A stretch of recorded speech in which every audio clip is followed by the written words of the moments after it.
चलिए दोस्तों, आज स्टार्ट करते हैं। क्लास 11th मैथ्स का अध्याय 1 है। ये अध्याय 1 का सेकंड लेक्चर होगा। फर्स्ट लेक्चर में हमने देखा था कि समुच्चय क्या होते हैं और उनके कुछ एग्जांपल्स हमने देखा था कि समुच्चय है या नहीं है, वो कैसे चेक करेंगे। ठीक है, यहाँ हम देखेंगे समुच्चयों के निरूपण के बारे में। और इसमें हम देखते हैं निरूपण का मतलब ये होता है कि इसके जो रूप होते हैं वो कौन कौन से होते हैं। तो एक होता है समुच्चय का रोस्टर रूप होता है, जिसको सारणीबद्ध रूप भी कहा जाता है, और एक होता है समुच्चय निर्माण रूप। ठीक है, तो ये दोनों के बारे में आज बात करते हैं। समुच्चय का जो निरूपण है वो दो प्रकार का, एक होता है रोस्टर रूप या इसको बोलते हैं, इसको कहा जाता है एक तो रोस्टर रूप या फिर इसी को कहा जाता है सारणीबद्ध रूप। ठीक, और एक होता है समुच्चय निर्माण रूप।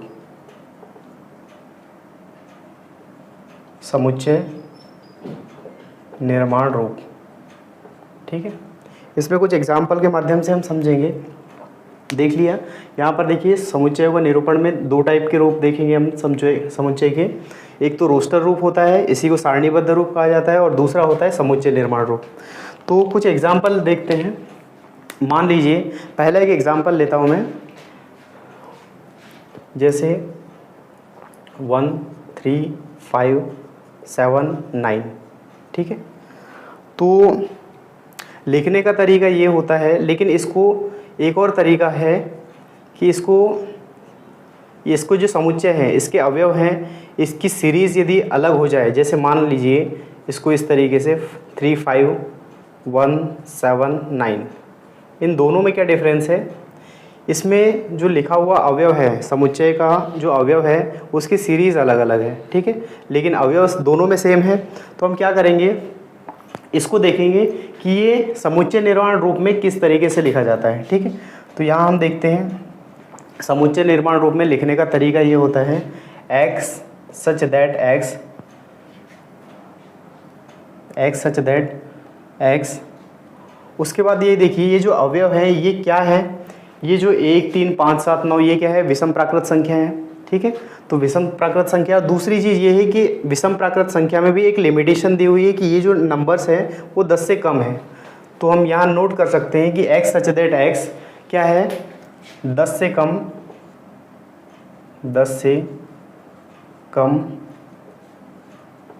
विषम प्राकृत संख्या।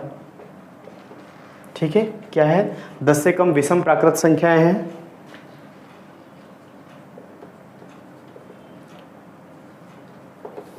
उसके बाद एक और एग्जांपल देख लेते हैं इसका। जैसे मान लीजिए मैंने लिया A E I O और U। ये क्या है, ये जो भी अल्फ़ाबेट्स हैं उसके वॉवेल हैं, स्वर हैं। तो स्वर को किस तरीके से लिखा जा सकता है, इसको यदि समुच्चय निर्माण रूप में लिखना है तो ये लिखेंगे x सच दैट x। ठीक है, x सच दैट x क्या हो जाएगा, अंग्रेजी वर्णमाला के स्वर, अंग्रेजी वर्णमाला के स्वर। ठीक है, क्या है, A E I O U क्या है, अंग्रेजी वर्णमाला जो है उसके स्वर हैं ये।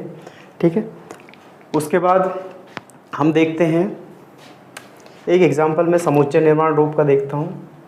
इसे मैंने ले लिया x सच दैट x। मान लीजिए ये x square is equal to 9।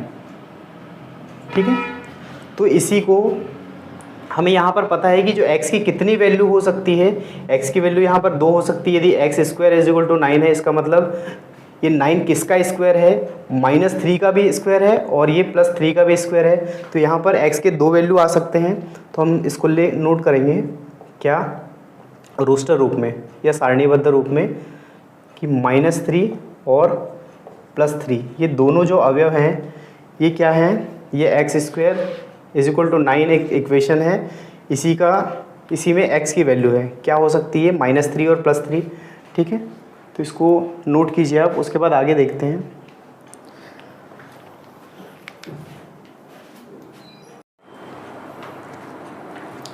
चलिए इसके बाद देखते हैं कि ये दोनों में बेसिक और डिफरेंस क्या क्या होता है। इसके पहले कुछ एग्जांपल हमने देखा था, 2-3 एग्जांपल, है ना। तो इसकी बात करते हैं रोस्टर रूप और या सारणीबद्ध रूप, है ना। इसमें ये बोल सकते हैं कि जो समुच्चय के अवयव है इसकी सूची बनाकर क्या करते हैं, उसको मिडिल ब्रैकेट में लिखा जाता है और जो अवयवों के बीच में कॉमा लगाया जाता है। ठीक है, तो हम लिखते हैं इसको किस तरीके से लिखेंगे इसको, समुच्चयों के समुच्चयों के अवयवों की सूची बनाकर, समुच्चय के जो अवयव हैं उनकी सूची बनाकर क्या करेंगे, उन्हें मंझले कोष्ठक या फिर मिडिल ब्रैकेट लिख सकते हैं, बनाकर उन्हें मंझले कोष्ठक, इसको मिडिल ब्रैकेट कहा जाता है, ये इस तरीके का। ठीक है, मंझले कोष्ठक में कॉमा लगाकर, इसको लिख लेते हैं कॉमा,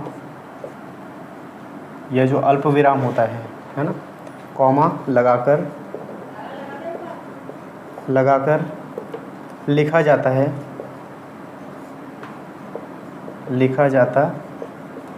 ठीक है। क्या है, समुच्चयों की जो अवयव हैं उनकी सूची बनाकर उनको मंझले ब्रैकेट में लिखा जाता है और अवयवों के बीच में कॉमा लगाया जाता है। उसके बाद इसको देख लेते हैं, ये जो समुच्चय निर्माण रूप है, समुच्चय निर्माण रूप में क्या करेंगे कि इस विधि में सेम चीज़ें हैं कि मंझले ब्रैकेट मतलब जो मिडिल ब्रैकेट है उसी का यूज़ करना है। उसके बारे में नोट कर लेते हैं। इस विधि में मंझले ब्रैकेट, मंझले कोष्ठक लिख देते हैं, कोष्ठक इस तरीके का होता है। ठीक है, मंझले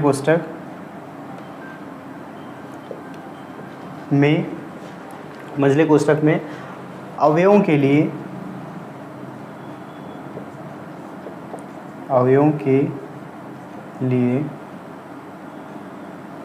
ठीक है, इस विधि में मंझले कोष्ठक मतलब उसको मिडिल ब्रैकेट भी कहा जाता है।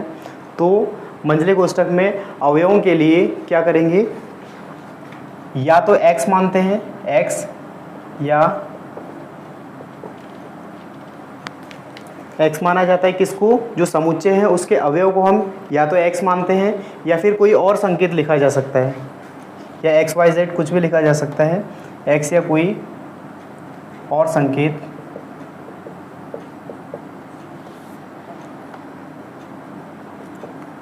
लिखा जा सकता है।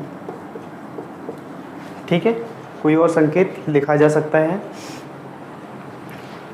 और उसके बाद क्या होता है कि संकेत लिखने के बाद में उसका गुणधर्म भी लिखा जाता है। तो यहाँ पर ऐड कर लेते हैं, संकेत लिखा जाता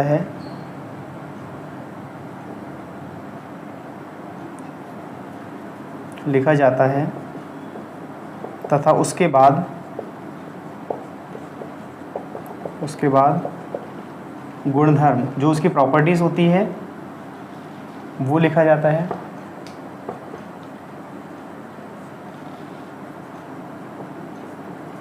ठीक है, इसको एक बार फिर से रिपीट कर देते हैं कि इस विधि में मंझले कोष्ठक जो मिडिल ब्रैकेट है उसमें अवयवों के लिए क्या करते हैं, x या कोई भी जो अल्फ़ाबेट है ना, अल्फ़ाबेट का स्मॉल लेटर ये मान सकते हैं संकेत के रूप में, और उसके बाद में संकेत के रूप में लिखने के बाद क्या करेंगे, उसके जो प्रॉपर्टी है जो गुणधर्म है उसको लिखा जाएगा। ठीक है, उसके बाद अगला देखते हैं इसी का, किसका, जो रोस्टर या सारणीबद्ध रूप है, इसके बारे में देखते हैं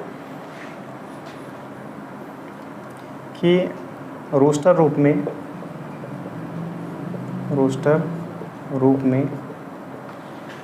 क्या कर सकते हैं। रोस्टर रूप में जो होता है वो अवयवों की सूची में किसी भी अवयव की पुनरावृत्ति नहीं करते। मतलब यहाँ पर ये होता है कि रिपीटेशन जो बात करते हैं वो रिपीटेशन नहीं होता है रोस्टर रूप में। रोस्टर रूप में अवयवों की पुनरावृत्ति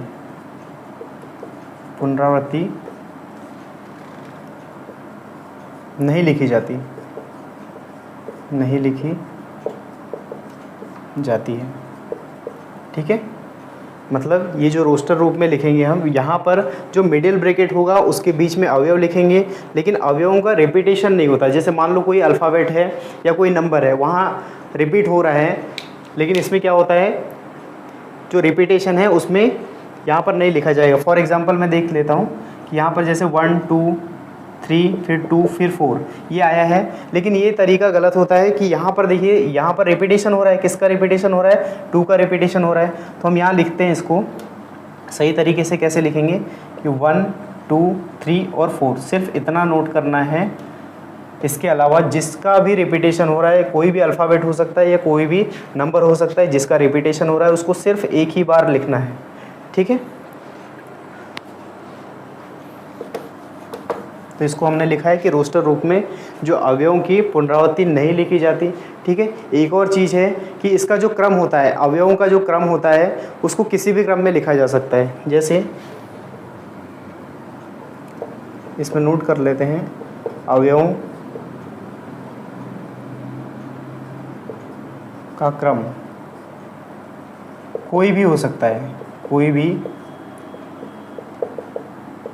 हो सकता है, ठीक है। अवयवों का क्रम कोई भी हो सकता है, इसका मतलब ये है, एक एग्जांपल देते हैं। जैसे इसमें लिखा है AEIOU, ठीक है। ये क्या है? अंग्रेजी वर्णमाला के स्वर हैं। इसको किस तरीके से लिखा जा सकता है? हो सकता है ये दोनों इक्वल होगा यदि इसको E-A-O-U और I यदि इस तरीके से भी लिखा है, तो इसका क्रम यदि चेंज हो रहा है तब भी कोई प्रॉब्लम नहीं है, लेकिन ये जो अवयव है वो सेम होना चाहिए, ठीक है। तो यहाँ हम देख सकते हैं कि इसको इस तरीके से लिखा जा सकता है, और दोनों चीज़ें जो है वो क्या है, अल्फ़ाबेट के स्वर हैं, है ना। और स्वर है उसके रोस्टर रूप के रूप में लिखा हुआ है, रोस्टर रूप में लिखा हुआ है, तो ये दोनों चीज़ें सेम है। बस ये ध्यान रखना है, इसका क्रम चेंज हो सकता है, ठीक। तो ये नियम है, इसको आप नोट कर लीजिए। इसके बाद में कुछ एग्जाम्पल हम और देखते हैं, 3-4 एग्जाम्पल, तो इससे और क्लियर हो जाएगा कि क्या है ये, ठीक।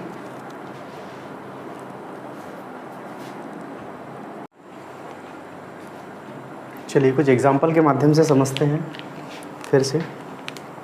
ये कुछ एग्जाम्पल मैंने लिया है जिसमें रोस्टर रूप या सारणीबद्ध के रूप में लिखा है, जैसे 1 4 9 और 16, है ना। तो इसको हमें समुच्चय निर्माण रूप में लिखना है, तो उसको कैसे लिखा जाएगा? यहाँ पर देख लीजिए, सबसे पहले ये देखते हैं कि ये संख्या कौन सी है। ये देखिए यहाँ पर ये क्या है, 1, ये कहीं ना कहीं 1 का स्क्वायर है, ये 2 का स्क्वायर है, ये 3 का स्क्वायर है, और ये 4 का स्क्वायर है, ठीक है। यहाँ पर हमने क्या है किया है, चेक किया है कि ये संख्या जो है 1 4 9 16, ये क्या है, 1 का स्क्वायर है, ये 4 क्या है, 2 का स्क्वायर है, 9 3 का स्क्वायर है, और 16 क्या है, 4 का स्क्वायर है। तो यहाँ पर देखिए किसका, ये सारी 1 2 3 4 ये सब क्या है, ये प्राकृत संख्या है, ठीक है। तो प्राकृत संख्या है तो इसको ऐसे लिखा जा सकता है, जब समुच्चय निर्माण रूप में लिखेंगे कि x सच दैट x 5 से छोटी प्राकृत संख्या है। यहाँ पर देखिए ये क्या है, प्राकृत संख्या है। प्राकृत संख्या हमेशा क्या होती है, 1 से स्टार्ट होती है, और लेकिन यहाँ पर सिर्फ 4 पे जाके ख़त्म हो गई है। तो ये 5 से छोटी प्राकृत संख्या है, तो हम लिखेंगे x सच दैट x क्या 5 से छोटी प्राकृत संख्याओं का वर्ग, इस तरीके से लिखा जा सकता है। इसको क्या है, 5 से छोटी प्राकृत संख्याओं का वर्ग है। इसको लिखने का एक और तरीका है, x सच दैट x। अब ये 5 से छोटी प्राकृत संख्या है, तो प्राकृत संख्या को बोला जाता है, ये मान लीजिए कि इसको स्मॉल n मान लेते हैं, तो क्या हो जाता है कि x जो है, x का स्क्वायर है ना, सॉरी x जो है ये किसके बराबर होता है, n स्क्वायर के बराबर हो जाएगा। ये जो x है वो किसके बराबर हो जाएगा, n स्क्वायर के बराबर हो जाएगा। और ये स्मॉल n क्या है, ये small n belongs to natural number, है ना। ये जो सिंबल होता है ये बिलोंग्स टू का होता है, तो n जो है small n belongs to natural number, क्योंकि वो प्राकृतिक संख्याओं का वर्ग है, ठीक है। उसके बाद कुछ कंडीशन है कि ये जो n है, n क्या है, ये 5 से छोटी संख्या है, इसको इस तरीके से लिखा जा सकता है। तो ये दोनों चीज़ें सही है, ठीक है। उसके बाद अगला एग्जाम्पल देखते हैं, ये क्या है, AEIOU। अब हमें ये पता है कि ये जो अल्फ़ाबेट है, मतलब अंग्रेजी वर्णमाला के जो स्वर हैं ये दिया हुआ है। तो यहाँ नोट कर लेते हैं इसको, समुच्चय निर्माण रूप में किस तरीके से लिखा जाएगा, X सच दैट X, ठीक है, X सच दैट X अंग्रेजी वर्णमाला का स्वर, अंग्रेजी वर्णमाला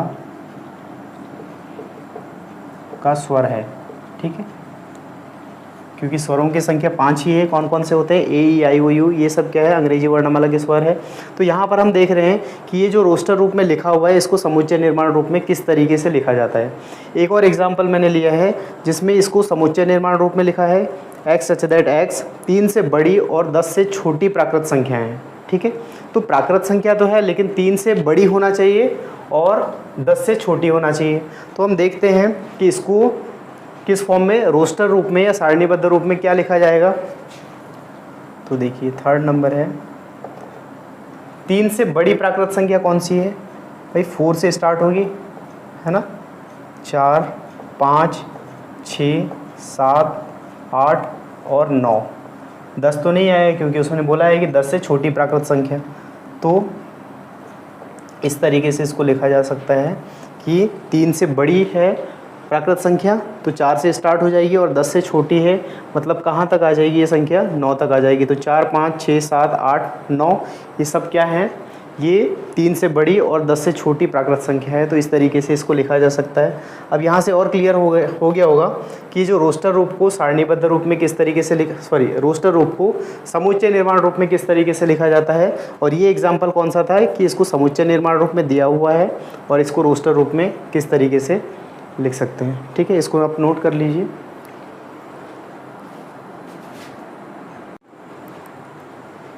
चलिए इसके बाद आगे बढ़ते हैं। इसमें कुछ सिंबल देख लेते हैं हम कि कुछ एग्जाम्पल के माध्यम से मैंने इस सिंबल का यूज़ किया था। ये सिंबल होता है बिलोंग्स टू का और ये सिंबल होता है डज नॉट बिलोंग्स टू का, ठीक है।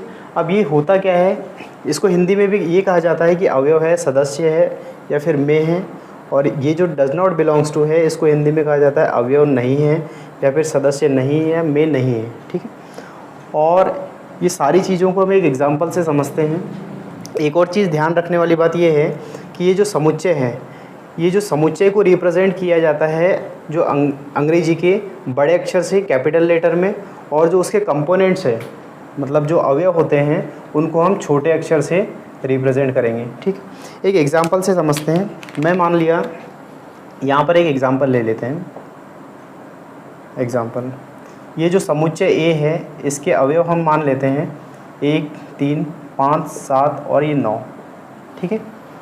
अब यहाँ पर देखिए एक मैंने समुच्चय लिया है जिसके अवयव कौन कौन से हैं, 1, 3, 5, 7, 9, 1, 3, 5, 7 और 9।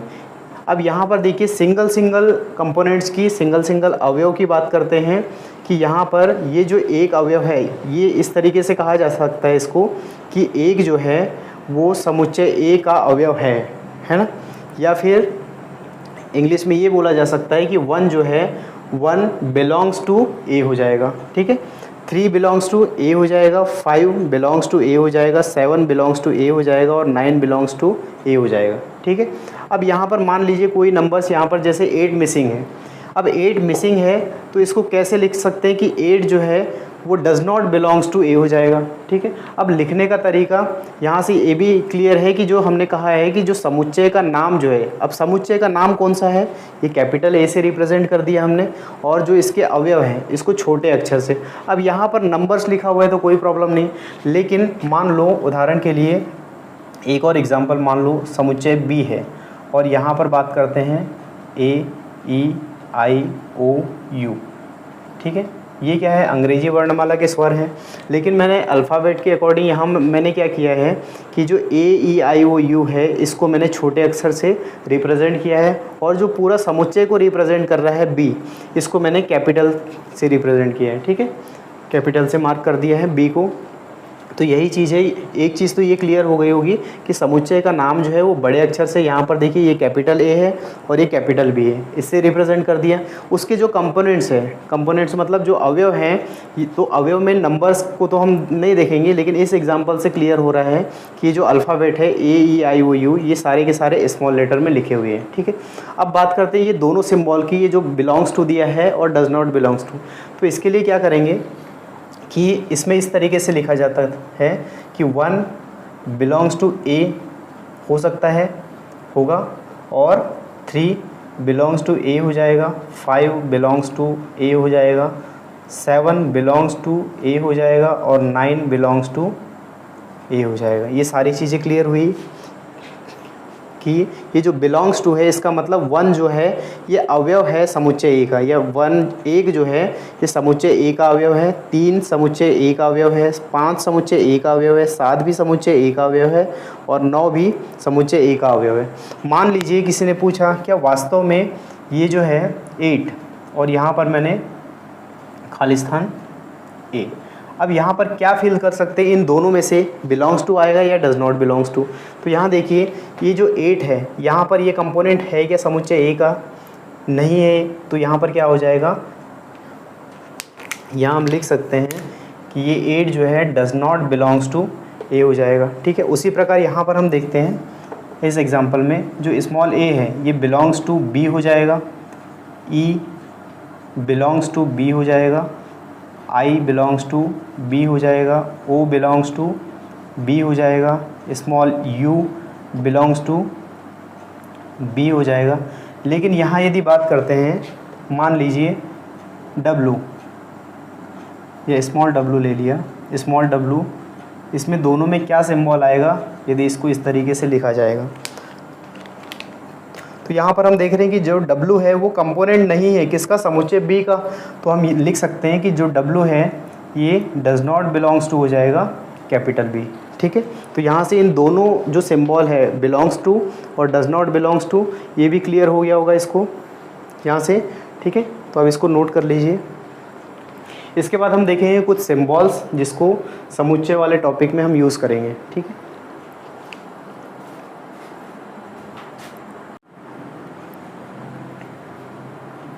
चलिए इसके बाद देखते हैं हम कुछ सिंबल के बारे में जो समुच्चय वाले चैप्टर में हमको यूज़ होने वाले हैं। जहाँ तो पॉइंट हेडिंग डाल दीजिएगा सम स्टैंडर्ड सेट्स। ठीक है, तो स्टैंडर्ड सेट में हम क्या देखेंगे कि यहाँ पर देखिए जैसे मैंने कहा कैपिटल N है ना, कुछ एग्जांपल मैंने देखा था इसके पहले जो हमने किया है उसमें कैपिटल N का यूज़ हुआ है। अब कैपिटल N जो है ये रिप्रेजेंट करेगा किसको, जो प्राकृतिक संख्याओं का समुच्चय है इसको रिप्रेजेंट करेगा। इसका मतलब ये है कि यहाँ पर यदि देखा जाए तो कैपिटल N किसके बराबर हो जाएगा, यदि यहाँ पर समुच्चय के अवयव की बात करेंगे तो प्राकृत संख्या कहाँ से स्टार्ट होती है, प्राकृत संख्याओं का समुच्चय है तो ये प्राकृत संख्या 1 से स्टार्ट होती है, 1 2 3 4 5 ऐसा करते करते आगे संख्याएँ बढ़ती जाएगी। तो इस तरीके से यदि कहीं दिया हुआ है तो ये क्या हो जाएगा, ये प्राकृतिक संख्याओं का समुच्चय हो जाएगा, इसको कैपिटल N से रिप्रेजेंट करेंगे। ठीक है, ऐसी बहुत सारे एग्जांपल हैं और सिंबल से इसको देख लेते हैं सरफेसली। जैसे कैपिटल W है तो इसको ये क्या होता है, किस चीज़ का सिंबल होता है, पूर्ण संख्याओं के समुच्चय को हम कैपिटल W से रिप्रेजेंट करेंगे। पूर्णांकों का समुच्चय है तो इसको Z से रिप्रेजेंट करेंगे। उसके बाद ये जो सारे कैपिटल में हैं, ठीक है। उसके बाद Q जो है, Q को क्या करेंगे, Q क्या है, परिमेय संख्याओं का समुच्चय है। ठीक है, जो परिमेय संख्या जो रैशनल नंबर का कलेक्शन होगा, सेट्स होगा, उसको किससे रिप्रेजेंट करेंगे, कैपिटल Q से। वैसे ही R है रियल नंबर तो ये वास्तविक संख्याओं का समुच्चय हो जाएगा। Q बार है ये अपरिमेय संख्याओं का समुच्चय हो जाएगा। Q प्लस है तो ये धनात्मक परिमेय संख्याओं का समुच्चय हो जाएगा। उसके बाद R प्लस दिया है तो R प्लस क्या हो जाएगा, धनात्मक वास्तविक संख्याओं का समुच्चय हो जाएगा। Z प्लस है तो Z प्लस क्या हो जाएगा, धनात्मक पूर्णांक संख्याओं का समुच्चय हो जाएगा। Q माइनस है तो ये क्या हो जाएगा, ऋणात्मक परिमेय संख्या का समुच्चय। R माइनस दिया है इसका मतलब ये है कि ऋणात्मक वास्तविक संख्याओं का समुच्चय हो जाएगा। उसके बाद Z माइनस दिया है मतलब ऋणात्मक पूर्णांक संख्याओं का समुच्चय हो जाएगा Z माइनस। वैसे ही ये जो तीनों दिए हैं ये नॉट वाले हैं, ठीक है। तो ये क्यू नॉट किसके बराबर हो जाएगा, क्यू नॉट से किसको रिप्रेजेंट करेंगे, जो जीरो के अलावा सभी परिमेय संख्याओं का समुच्चय होगा उसको क्यू से रिप्रेजेंट करेंगे, क्यू नॉट से, ठीक है। वैसे ही जीरो के अलावा सभी वास्तविक संख्याओं का जो समुच्चय होगा उसको आर नॉट से रिप्रेजेंट करेंगे। और जीरो के लास्ट है जेड नॉट, है ना। जेड नॉट क्या होता है, जीरो के अलावा सभी पूर्णांक संख्याओं का समुच्चय है, तो उसको हम जेड नॉट से रिप्रेजेंट करेंगे, ठीक है। तो ये सारी चीज़ें हमको, ये जो समुच्चय वाला टॉपिक है इसमें डायरेक्ट ज़रूरत पड़ेगी। कब ज़रूरत पड़ेगी, जब हम इसको समुच्चय निर्माण रूप में लिखेंगे तब, ठीक है। तो इसको आप नोट कर लीजिए, इसके बाद अगला वीडियो आगे देखेंगे। Okay, thank you.